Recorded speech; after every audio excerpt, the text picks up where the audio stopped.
Muy buenas noches a todos, bienvenidos y bienvenidas a este nuevo encuentro que, como todos los lunes, nos reunimos a hablar, a conversar sobre lo que hemos leído del libro Historia del Cristianismo de Justo González. Es justo recordarnos a todos que este no es un espacio para debatir nuestras creencias. Cada uno de nosotros puede tener una forma diferente de ser cristiano o puede simplemente querer conversar, entrar aquí, mirar el libro, acercarse a la historia.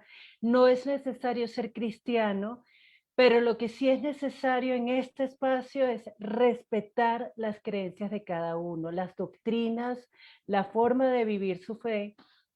Y este no es un espacio para debatir eso, para debatir nuestras creencias ni para hacer apología de lo que creemos. Este es un espacio para discutir un libro o lo que hemos leído, lo que hemos entendido de un libro llamado Historia del Cristianismo, de un historiador llamado Justo González. Bueno, somos pocas hoy y dos no pueden hablar, pero estamos ya en este encuentro. Vamos a hablar o vamos a conversar lo que leímos acerca de lo que dice Justo González de la obra de Pablo. Antes de comenzar, y como el propósito para nosotros los creyentes, el propósito de leer este libro y de discutirlo, es poder tener un fundamento más sólido de nuestra fe, un fundamento histórico, un fundamento que vaya más allá de lo que escuchamos, de lo que eventualmente podemos leer en la Biblia. Y tener estas bases históricas nos permiten a nosotros, en circunstancias determinadas, entender más dónde se está desarrollando todo lo que nos narra el Nuevo Testamento. Por eso vamos a orar. Porfis, pilas con el micrófono de Susana. Está apagado, perfecto. Gracias, Susi. Bienvenida.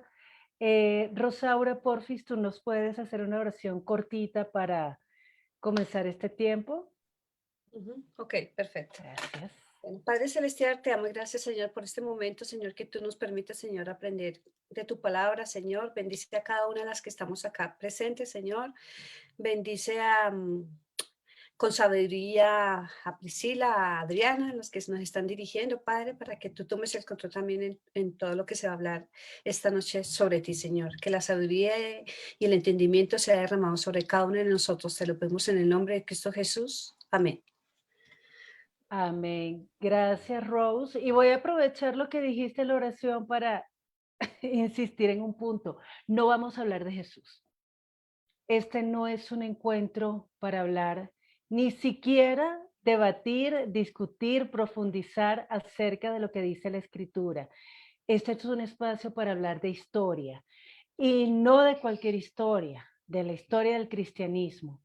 Entonces, con base en lo que hemos hablado, no sé si alguna quiere recordar lo que hemos conversado hasta ahora. Hoy estamos un poquito atropellados porque tenemos algunas emergencias dentro de las casas y algunos participantes no pueden hablar, pero aquí estamos, escuchando todos, poniéndonos atención.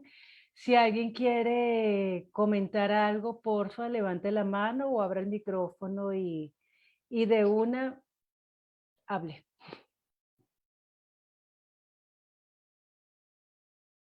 Susana, ¿tú querías comentar algo? No. Ok, tranquila, tranquila. No, no, señora, es que iba a preguntarle a qué era lo que íbamos a leer hoy, la página 17. No, señora, estamos en la obra de Pablo en la página 18.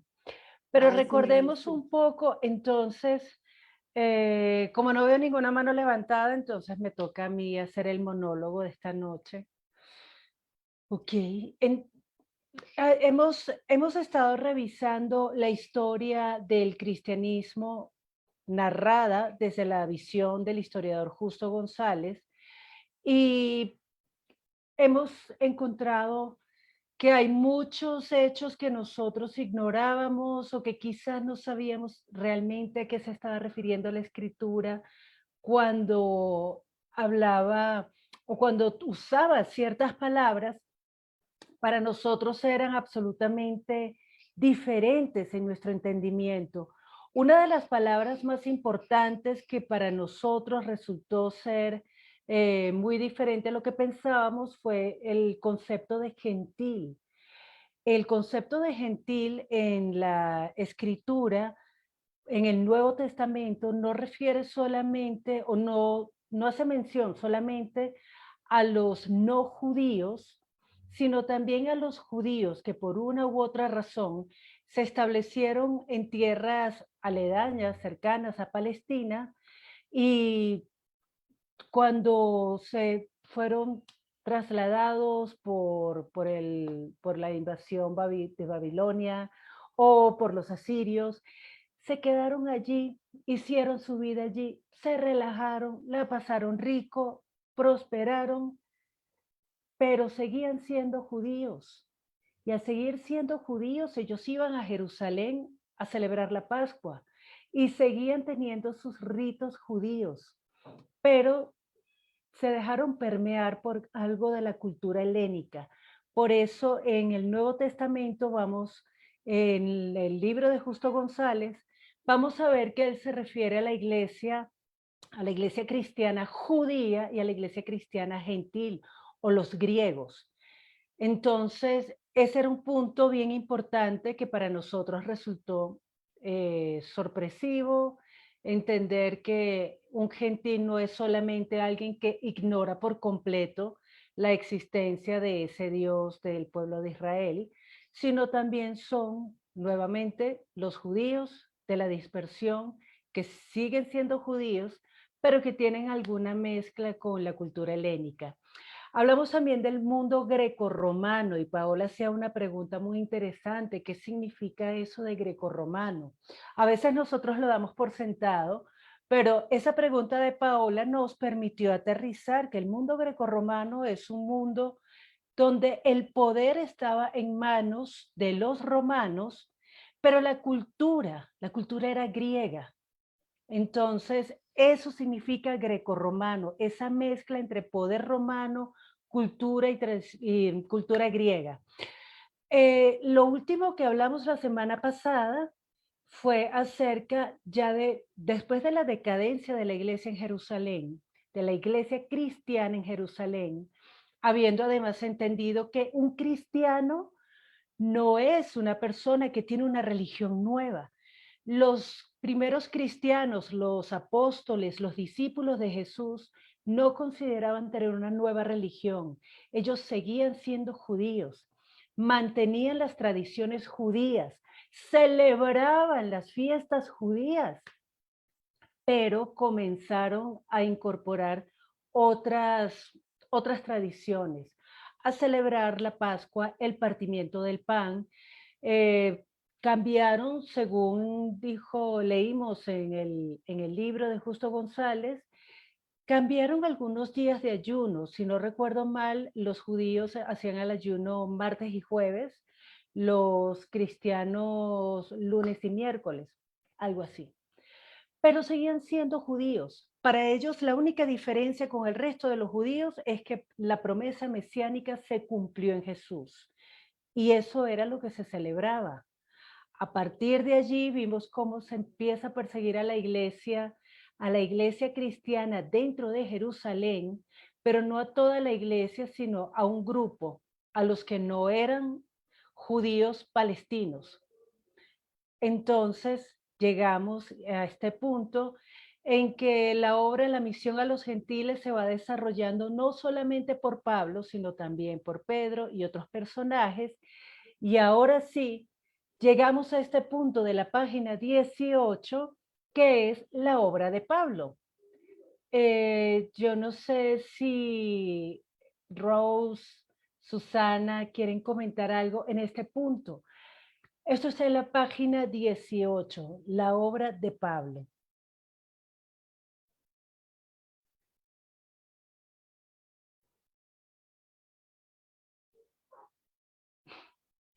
Ok, Paola, ya sabemos que no puedes hablar. Yorma, Priscila, ok, gracias. Dale, Pris. Muy pequeño como las islas de Oceanía. Espera, todavía creo que no puedo hablar. Espérenme, me cambio. Ok, Ya puedes hablar, Pris, ya estás hablando, Pris. Pues es que iba a hablar, pero qué pena con todos ustedes, pero cuando iba a hablar y ya se podía hablar, resulta que realmente no podía. Entonces ya me estoy yendo a otro lado. Listo. Entonces acá en la obra de Pablo, perdónenla. ok, avisa cuando vayas a mover algo, por favor. Qué pena, es que acá en mi casa hay una construcción que acaba de terminar, entonces si prendía esto y luego mi esposo allá en una entrevista, entonces qué pena con todos ustedes. Bueno, resulta que lo que me llamó la atención de la obra de Pablo es lo siguiente. El autor comienza diciendo, bueno, lo de las misiones o la obra de Pablo, la mejor fuente para consultarla, pues son las cartas de Pablo. Pues yo no tengo como la pretensión de profundizar demasiado en la obra de Pablo.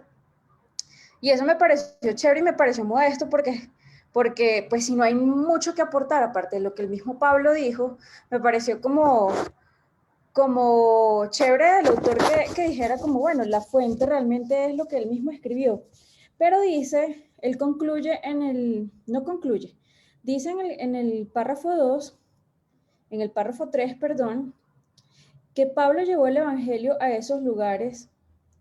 Por otra parte, decir que Pablo llevó el evangelio a esos lugares, es decir, Asia Menor, Grecia, Roma y quizás España, no ha de entenderse en el sentido de que él fue el primero en hacerlo.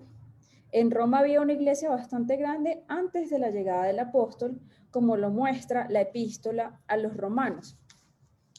Entonces, de alguna manera ya nosotros lo habíamos dicho un poquito acá, pero me encanta que el autor empieza como a contarnos que Pablo llegó a una obra que ya estaba avanzada, a una obra que ya había comenzado por un grupo de anónimos, por un grupo de gente de la iglesia, de esos judíos de la dispersión que Adriana muy bien decía que eran llamados también gentiles y que si no es por este libro, pues yo no me entero que esos judíos de la dispersión eran llamados gentiles, porque el concepto de nosotros de gentiles es muy distinto, ¿no?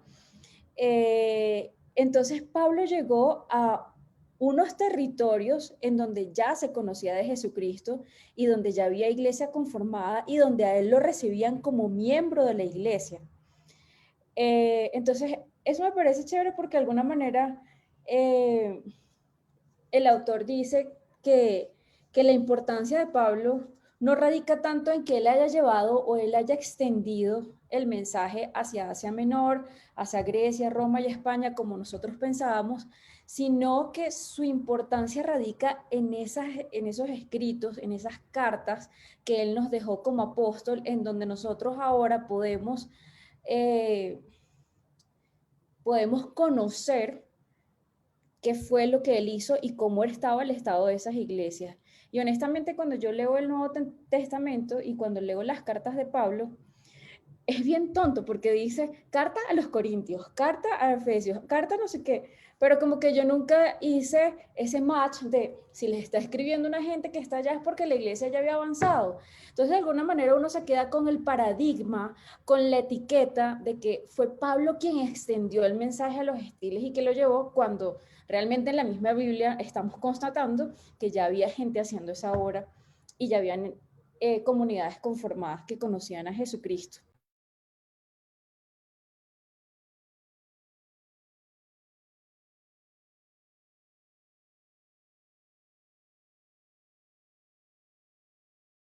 No sé si Rose o Susana quieren añadir algo en este punto.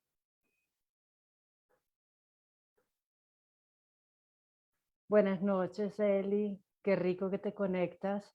Estamos en la página 18 en la obra de Pablo. Rosaura, ¿qué nos querías contar?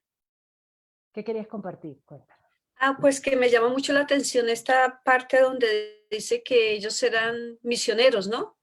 Que Pablo, junto con Tarcio, ay, se me olvidó el nombre, ¿Bernabé?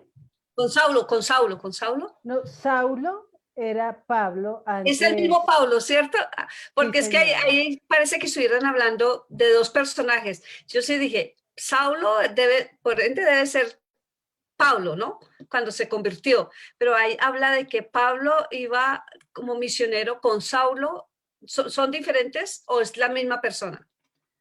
¿Qué párrafo estás leyendo? Pues dice el primer A ver, párrafo, yo estaba leyendo aquí esta tercera parte línea. donde dice que, a ver, un momentico que esta la obra de Pablo, a ver. Espérame un segundo. ¿Será la tercera línea de la del primer párrafo? Espérame un segundo. A ver.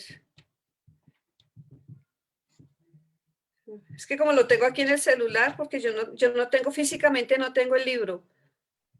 Dice Tranquila, los yo viajes de tampoco. la, sí, dice la obra de Pablo. Ajá. Dice, los viajes del apóstol Pablo no son de todos conocidos y en todo caso el lector puede seguirlos leyendo en el libro de Héctor, por tanto, dice que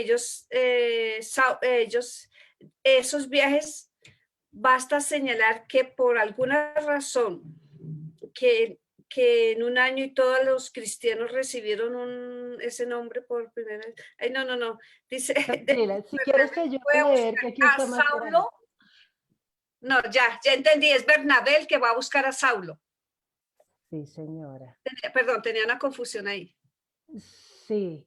De Sí. hecho, gracias por leer esta parte, porque Pris nos comentaba que en las cartas de Pablo se puede seguir el itinerario de los viajes de Pablo, pero el autor lo que está diciendo es que se puede seguir en el libro de Hechos.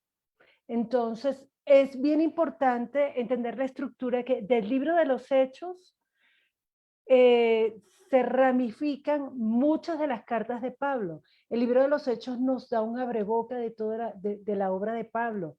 Pero como estaba marcando Priscila, si hay un paradigma compartido en muchas iglesias, si no en todo toda la cristiandad, no sé si decir todo el cristianismo, toda la cristiandad, pero sí que Pablo es como que, él hizo todo, pero todo. Casi que buenas, aquí todos son adoradores de dioses paganos, vengan, yo les voy a hablar y, no. Y efectivamente, como dice el autor, que me parece genial, que da el ejemplo de la carta a los romanos.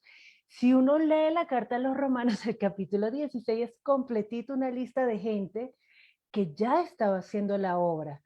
Yo me quedé un poco, bueno, pensé que podría haber algún tipo de, de consenso histórico de por qué Bernabé fue a buscar a Saulo.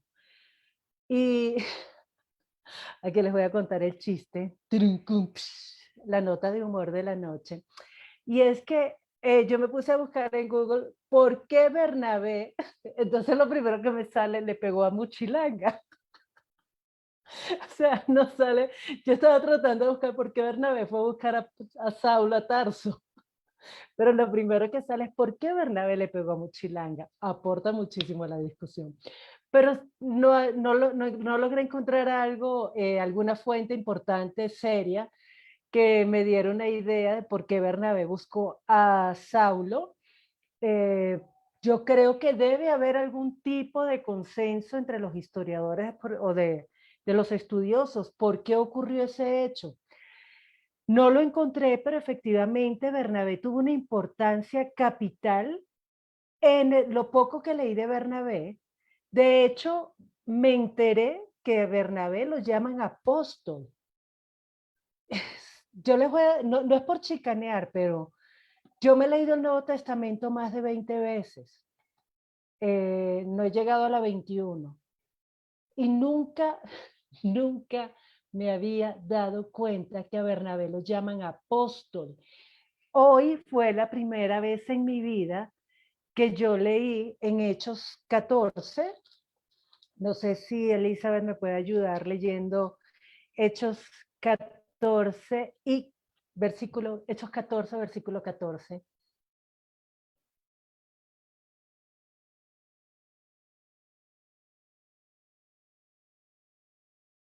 Bueno, Susana o Elizabeth, Ok. la primera que lo encuentre. Hechos 14, versículo ¿cuál? 14. Cuando lo oyeron los apóstoles, Bernabé y Pablo rasgaron sus ropas y se lanzaron entre la multitud dando voces. Bernabé era apóstol. Yo me estoy enterando hoy, se los confieso. O sea, gracias Justo González por picarme la curiosidad y me enteré hoy que Bernabé era apóstol, o por lo menos Lucas lo está llamando apóstol. Pris, ¿tú habías levantado la mano? ¿Querías decir algo más? No, no, se me olvidó porque me quedé como enganchada con lo de Bernabé era apóstol. También se te cayó. ¿What? Sí, What? porque, claro, este no es el espacio para discutir quién debe ser o no debe ser un apóstol, pero, pero está chévere tener el dato para que en el espacio adecuado nosotros entendamos, porque, porque hay una interpretación como restringida que dice que apóstoles solamente son los que designó Jesucristo como apóstoles y el resto eran discípulos. Y hay una interpretación amplia que dice que dependiendo de las funciones que uno haga, pues uno es apóstol o no lo es. Entonces, si Lucas le llamaba a Bernabé apóstol, debe ser porque fue reconocido como tal por los demás apóstoles, porque de hecho hay una discusión de Pablo con los discípulos, bueno, con los apóstoles, como, ay, bueno, a mí, yo soy apóstol porque el mismo Jesucristo a mí fue el que me dijo. Entonces, bueno, no es la discusión aquí, pero está chévere que haya salido ese dato aquí de esta lectura porque yo no lo pillé. Sí. Sí, entonces, a ver, sigamos. Rose, ¿tú querías comentar algo más? Ah, es que tienes la manita levantada. De hecho, estás así. Virtualmente estás así. Entonces, listo, sigamos avanzando. En este punto de la obra de Pablo, Priscila mencionó algo que está muy marcado en el autor, que él no fue el que empezó estas iglesias. Y efectivamente, el trabajo de Pablo, o quizás el aporte más importante de Pablo, no fue fundar la iglesia de Roma, la iglesia de Éfeso, la iglesia de Filipo, etcétera, sino las cartas. Pero a nosotros hoy como cristianos, o a ustedes, o sea, ustedes como cristianos, ¿qué sienten cuando leen eso? Oiga, o sea, y además leámoslo. Dice, por otra parte, decir que Pablo llevó el Evangelio a esos lugares no ha de entenderse en el sentido de que él fue el primero en hacerlo. En Roma había una iglesia bastante grande antes de la llegada del apóstol. O sea, ¿qué les hace sentir eso a ustedes hoy? Hoy como cristianas, oiga, estamos aquí y nosotros estamos haciendo cosas anónimas. Muchas veces, yo no sé si han sentido quizás la frustración de, bueno, o sea, yo hago y no aparezco. ¿Qué dice Priscila? Bueno, por lo menos esto siempre me ha confrontado porque de alguna manera uno es muy cómodo y uno dice como que el pastor que lo haga, que sea el párroco de la sección el que se encargue de extender la obra, que sea, no sé, el líder religioso al que uno considere como tal, el que se encargue de ejercer, de hacer la obra, y entonces él es el que tiene el reconocimiento y a esa persona todos le hacemos caso y gracias a él es que, o a ella, entonces el evangelio está llegando a los sitios. Pero pues realmente si eso fuera así, imagínense si esa persona cae, si esa persona la matan, si esa persona se muere, pasa cualquier cosa, entonces el evangelio para y nos damos cuenta con esto que es todo lo contrario, que son los pequeños granitos de arena, que son los pequeños semillas de mostaza que somos nosotros los que vamos extendiendo. Y cuando nosotros no lo estamos haciendo, pues qué chimbo porque, porque, porque de alguna manera ese que es visible puede dejar un legado, sí puede dejar algunas cosas, pero yo creo que el evangelio es con el relacionamiento, como decían Hechos, y ellos iban, los cristianos cuando se fueron, o esos judíos de la dispersión cuando se fueron por la persecución, iban en el camino y por las casas. La ventaja del cristianismo, y eso lo hablamos en capítulos anteriores, es que no teníamos que estar en un templo gigante para poder, digamos, profesar nuestra fe, sino que Dios ahora estaba en este templo de carne y hueso. Y entonces ir por las casas de familia en familia, así fue como el cristianismo fue creciendo. Y Pablo simplemente lo que hizo fue ir a recoger, a animar, a exhortar. Cuando uno lee las cartas de Pablo, son cartas en donde él está, pues ya tiene información de qué estaba pasando en esas comunidades y está exhortando, anímense, vamos, acuérdense lo que, o está regañando de pronto, ay, mire, estoy viendo que en esta situación, en esta iglesia se están armando estas cosas acá, no caigamos en eso, o está recordando la doctrina. Eso fue lo que hizo Pablo, cosa que nosotros también hacemos en nuestra vida de fe diaria. Entonces, eso es como lo que me viene a la mente, como que no seamos cómodos, la responsabilidad es de todos y en todo caso, si hay alguien que resalta, no es que resalta porque es extraordinario, resaltará porque pues hizo algo para que eso quede registrado o algo así, pero es nuestra responsabilidad, el cuerpo somos todos nosotros. Gracias, Pris. A mí me hizo pensar esto en algunas ocasiones en que he escuchado personas diciendo, eh, en el libro de los Hechos aparecen pocos nombres. A Jesús lo hubieran resucitado 500 personas, luego solamente estaban tantas y luego en el libro de los Hechos hay tantas más. Pero es que hay millones y millones de personas anónimas que hicieron esas iglesias, que empezaron esa obra, que no aparecen en ningún libro de historia, que no aparecen en la Biblia, en ninguna carta, pero fueron los que iniciaron las obras, fueron los que comenzaron a hablar de Jesús en todas las casas, en todos los caminos, y esos son los pequeñitos que dieron lo poquito que tenían para el Evangelio. Pablo se quedó con el crédito porque escribió las cartas. Como veíamos la semana pasada, Pedro y Juan, otros comenzaron la obra. Pedro y Juan llegaban, bueno, a ver qué pasó aquí. O sea, imponían las manos ya, chao. Pero había un montón de gente detrás de esas caras conocidas y reconocidas que estaban haciendo el trabajo de hormiguita, el trabajo anónimo, ese trabajo hermoso que definitivamente no podían ser solamente los 12, ni siquiera los 72, ni siquiera los 500 que vieron a Jesús resucitado. Para hacer todo, para que el cristianismo haya llegado a donde ha llegado, se necesitaba mucho más que eso. Y hubo gente que se le midió esa labor. ¿Qué iba a decir, Pris?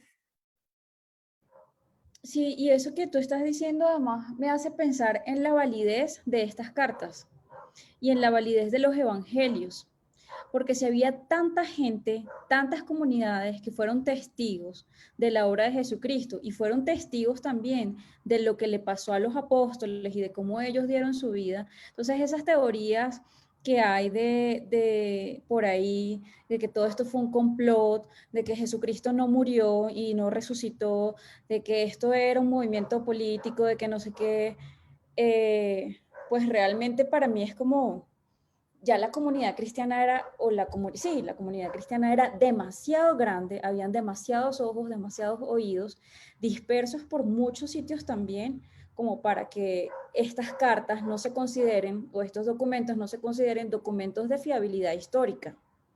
Porque, como lo habíamos hablado la vez pasada, algunas personas dicen que pues las cartas y los libros de la Biblia y del Nuevo Testamento no tienen validez histórica, no son documentos que aportan al registro de la historia.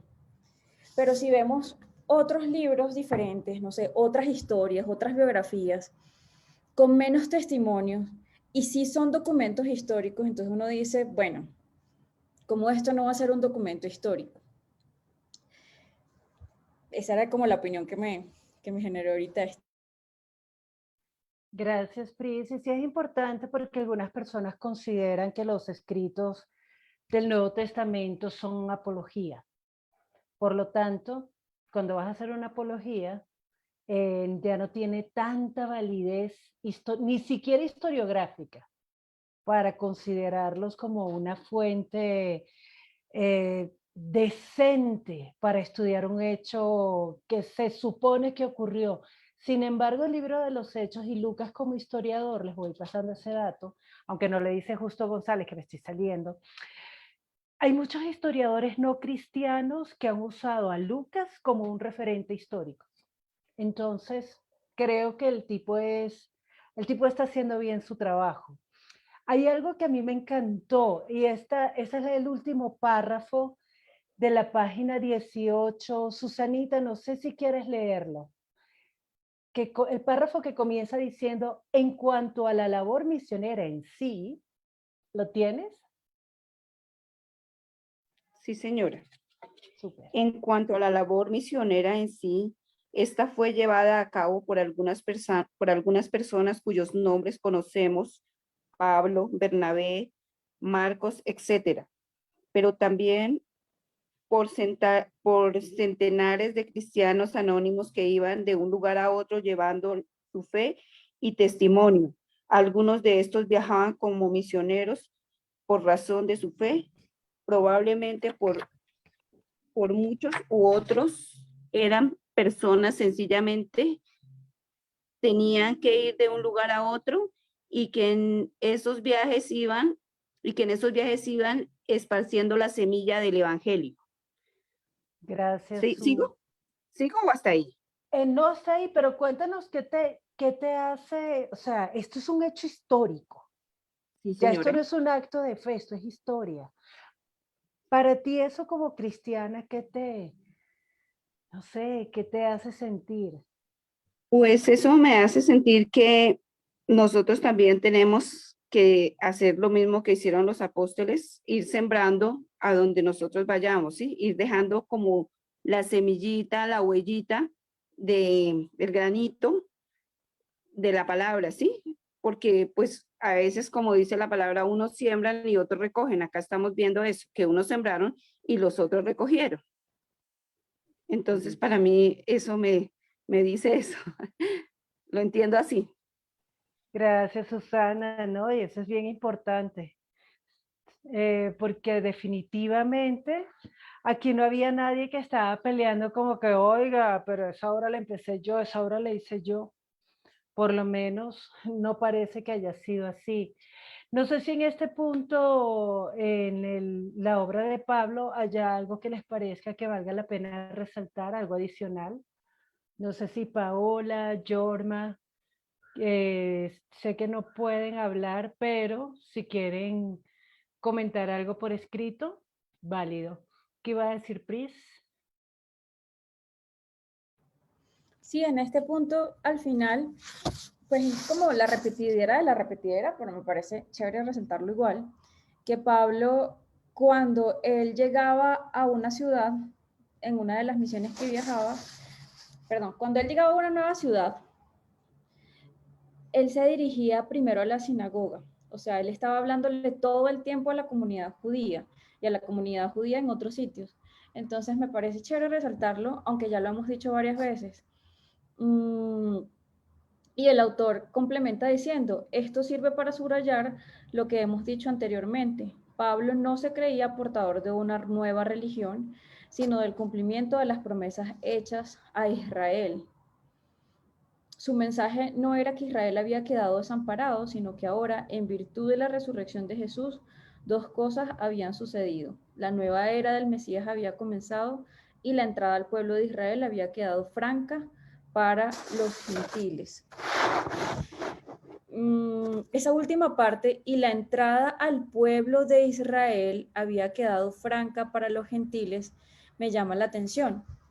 Y me llama la atención porque él está diciendo que los gentiles son pueblo de Israel que estaba disperso, pero entonces él ahora dice que la llegada del Mesías resulta siendo como una puerta de entrada para esos gentiles otra vez al pueblo de Israel, como si los judíos de Jerusalén, o sea, los judíos, la cepa pura, no, antes del Mesías no aceptaban o no reconocían a ese otro pueblo de Israel como pueblo de Israel. ¿Sí me entienden? O lo dije muy enredado. O sea, es súper chimbo porque es como decir hoy en día que yo que soy venezolana estoy embarazada y tengo una bebé y ella se va a criar con una cultura colombo-venezolana. O sea, mi esposo con comida con arepas, con un pabellón, pero también con ajiaco y con un mix.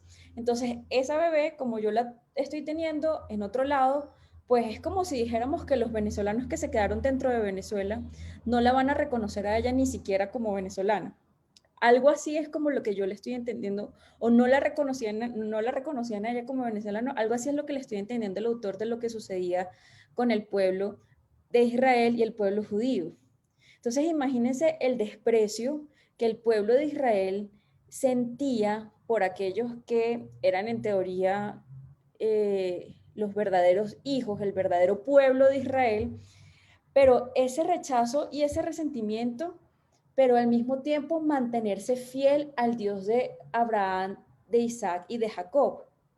No es nada fácil. O sea, es como si a mí me dijeran todo el tiempo, tú no perteneces a este pueblo, tú no perteneces, tú no sé qué, pero yo me mantengo fiel a pesar de todo ese rechazo y a pesar de no haber conocido esa tierra, me mantengo fiel a las tradiciones. Entonces, eso me llama la atención porque es un pueblo bien peculiar y bien resistente a que lo excluyan de sus raíces y de su fe en Dios.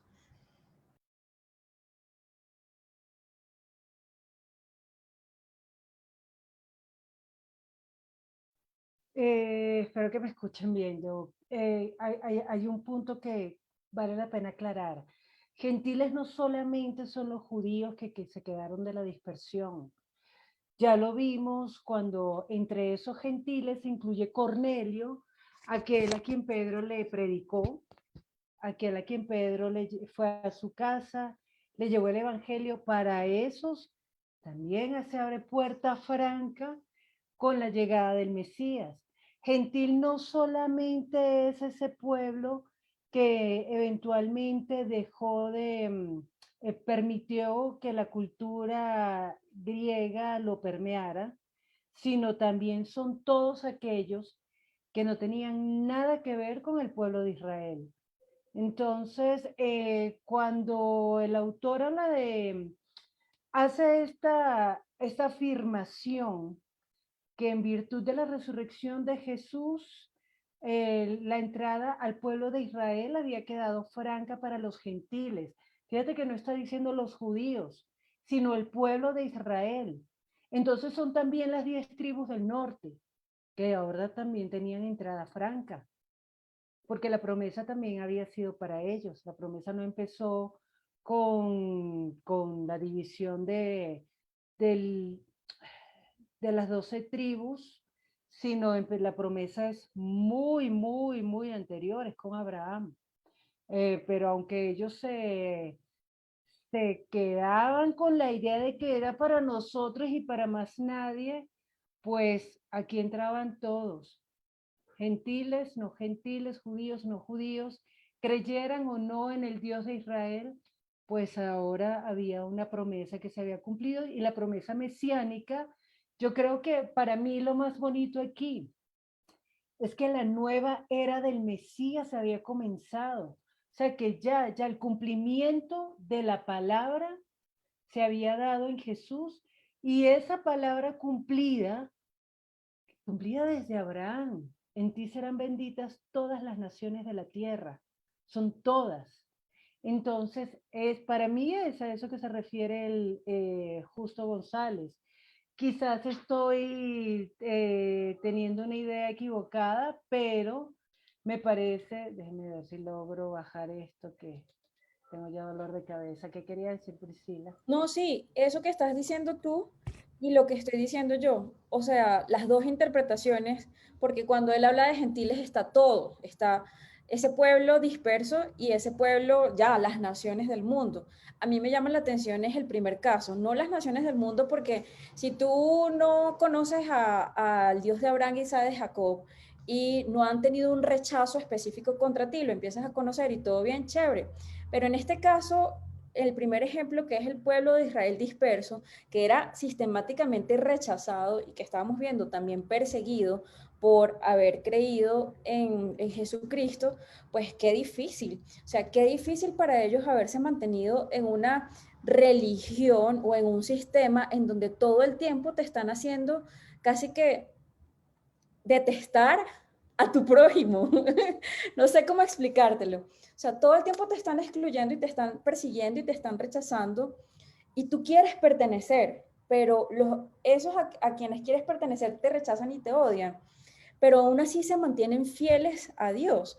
Pues en una experiencia personal, si yo lo traslapo a la vida de ahorita, es como si tú quisieras pertenecer a una iglesia y tú encuentras en esa iglesia gente que habla mal de ti, gente que te persigue, que te acusa, que te pisotea, que, que, que en fin, que te hace la vida imposible, pero a pesar de todos ellos, tú Hello. te mantienes fiel a Dios y, y a pesar de todo eso, tú estás allí, ¿no? Eh, testificando de eso que ha hecho Dios por ti. Y eso es muy admirable porque no, la mayoría de las personas, a la primera que ven en una iglesia que pasó algo que no les gustó, chao pescado, y yo no creo en Jesucristo porque su iglesia es una miércoles. Entonces, por eso me llama la atención este caso de estos cristianos de la dispersión que eran, digamos, del pueblo de Israel.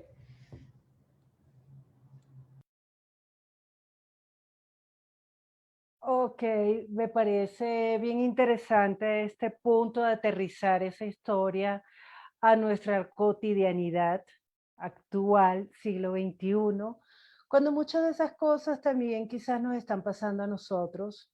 Y efectivamente, sí, es difícil mantenerse firmes cuando hay un rechazo franco de la comunidad a la cual se supone que queremos pertenecer.